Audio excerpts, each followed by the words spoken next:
A cada 100 casamentos no Brasil, 45 terminam em divórcio. Eu não queria começar o vídeo assim, tá? Mas bom dia para você. Deuteronômio capítulo 22 e o foco de hoje você já sabe.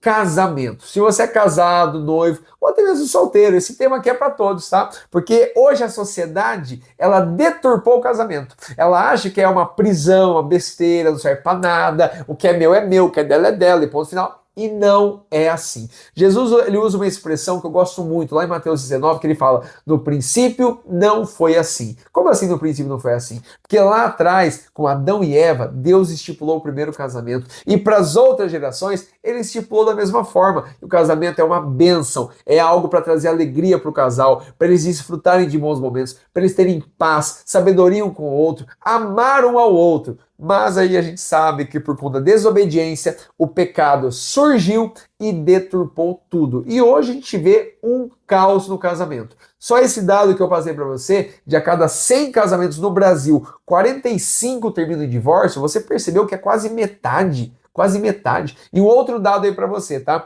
De 2004 a 2007, mais ou menos, a média de uma duração de casamento era de 17 anos. E depois aí acontecia o divórcio. Agora, 2025 para 2026, essa média caiu 4 anos. Ou seja, o que durava 17, agora dura 13. E aí as pessoas se divorciam. E o pior de tudo, com filhos pequenos. Aí a criança fica perdida, não sabe se vai com um, se vai com o outro. Aí fica aquela briga de pensão, de guarda compartilhada. Fica uma loucura. Tudo por quê? Tudo porque o casal não teve sabedoria para buscar o Senhor, para se fortalecer na palavra dele e quis resolver tudo com a força do próprio braço, seguindo o seu próprio coração, que é enganoso, segundo Jeremias. E aí Jesus ele fala isso também em Mateus 19, ele fala, por conta da dureza de coração de vocês, Moisés foi lá, naquela época, Deuteronômio 22, e deu a carta de divórcio.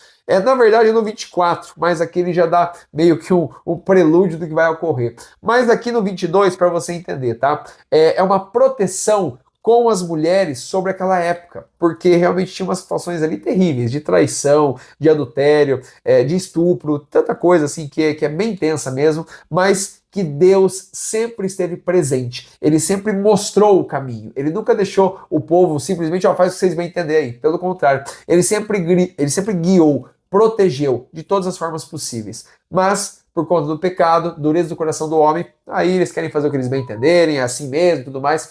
Toma cuidado com isso. Que o seu casamento não seja assim. Que o seu casamento seja guiado pela palavra de Deus. E você tem a chance hoje de você ir lá no seu quarto, dobrar os seus joelhos e falar assim, Senhor, que o Senhor abençoe meu casamento. Eu quero amar o meu esposo, a minha esposa. Eu quero que ele me ame, eu quero que ela me ame. Eu quero realmente estar na tua presença. Eu quero que meu casamento seja uma bênção. Eu quero que as pessoas olhem para o meu marido, para minha esposa e que realmente, poxa, eles se sintam, que as pessoas vejam que é um casamento frutífero, que tem bons frutos e que enxerguem Jesus aqui. É isso que a gente tem que fazer. Eu sei que não é fácil casar. Eu sei que não é fácil porque são duas pessoas que estão se unindo, muitas vezes com alguns pensamentos diferentes, algumas coisas diferentes. Detalhes, mas Deus ele nos estipula e nos mostra que realmente quando a gente alinha os princípios, serão uma só carne e desfrutarão de bons convívios, de boas experiências, de alegria e de paz. Esse é o princípio do casamento. Tá bom? Toma cuidado para você não se deixar ser enganado por esse mundo aqui. O diabo e os seus demônios, eles colocam tantas armadilhas na área do casamento e a gente vê um caos por aí, você sabe disso. Esses dados que eu trouxe para você aí, ampliando um pouquinho mais. No ano de 2025, 950 mil casamentos ocorreram e, por outro lado, 430 mil divórcios ocorreram. Quase metade. Então você consegue imaginar isso? 430 mil casais se separaram. Isso aqui é muito tenso, pessoal. Isso mostra que realmente muitas pessoas estão colocando as suas próprias vontades à frente, estão cegas pelo seu próprio entendimento. E aí acaba tendo toda essa repercussão e uma dor de cabeça e uma destruição familiar e coisas que a sociedade, muitas vezes, por conta do pecado, aplaude. Tá tudo certo, isso aí é besteira mesmo. Vai ser feliz da sua maneira. A libertinagem que o mundo prega, isso é destruidora. Essa que é a verdade. Hoje você tem a oportunidade, de novo, de você dobrar os seus joelhos e clamar ao Senhor. É hoje. Eu não sei o que você vive aí, eu não sei para quem que essa palavra é direta e reta, mas você tem a oportunidade do Senhor mudar o seu casamento. Você, por força própria, não consegue. Eu não consigo. Mas o Espírito Santo de Deus é aquele quem nos convence do pecado, da justiça e do juízo. Ele que muda os corações, e não por força, nem por violência, mas pelo Espírito Santo de Deus. Hoje você tem essa oportunidade de buscar a Ele. Para você entender um pouquinho mais do capítulo 22 do Deuteronômio, eu quero passar isso aqui para você entender, tá? Versículos 1 a 4, o que acontece? Vai falar sobre a caridade para com o seu próximo. Se você tem uma compaixão no seu coração, que você está precisando fortalecer, ou até mesmo você já tem esse dom do Espírito específico aí, medite nesse texto, é fundamental para você.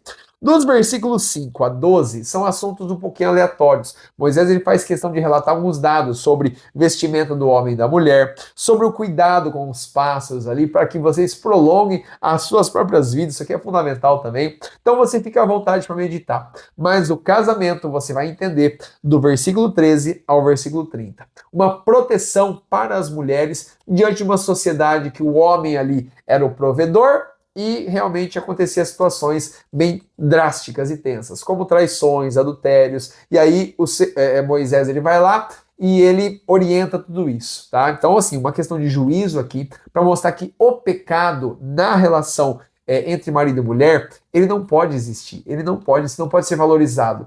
E lá em Apocalipse, e também o Paulo reafirma isso, sobre a questão que os adúlteros, os fornicadores, não herdarão o reino dos céus. Isso aqui é muito forte e muito tenso, porque muitas pessoas acham que o casamento bíblico é só para os cristãos. Essa palavra aqui é só para quem é crente, para quem acredita, para quem não sei o quê.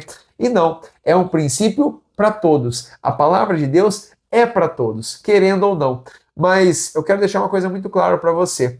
Se você era ignorante lá atrás, e quando eu falo ignorante, é assim, ó, que você não tinha conhecimento da palavra de Deus, você não se relacionava com o Senhor, você não tinha essa intimidade com Ele, e lá atrás você cometeu realmente situações terríveis, você foi adúltero, ou você foi traído ou traída, você teve casamentos perturbados, você realmente, assim, viveu uma libertinagem danada no seu casamento aí, isso lá atrás, antes de você conhecer o Senhor.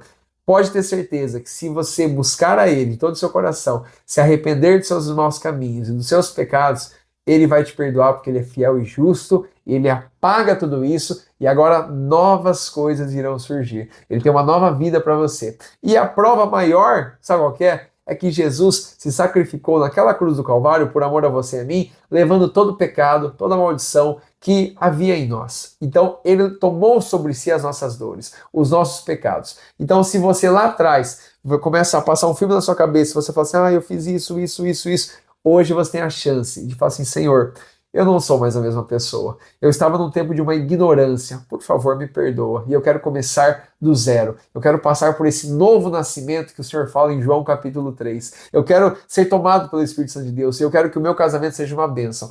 Hoje, com o conhecimento da palavra, eu não quero mais agir assim. Pelo contrário, eu quero me fortalecer no Senhor.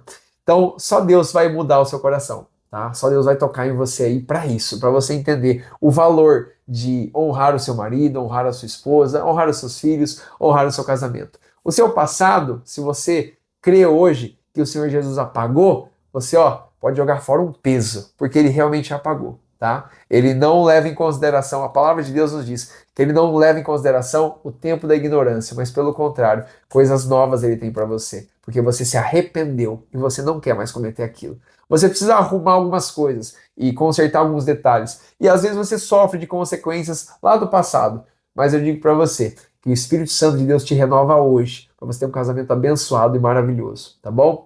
Você pode meditar dos versículos 13 a 30 e você vai ver situações de proteção à mulher, no caso, ali naquela sociedade atual. Mas eu quero algo para você hoje em dia, Efésios capítulo 5, tá?